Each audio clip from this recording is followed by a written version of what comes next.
Go to your iPhone settings, scroll down, tap on notifications, tap on show previews.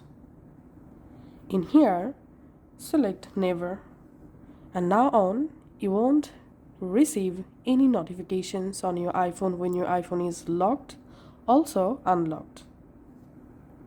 Now let's see how to hide notifications on unlocked for a specific app.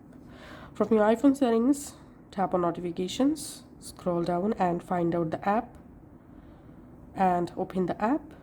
In here, under alerts, just go ahead and uncheck lock screen, notification centers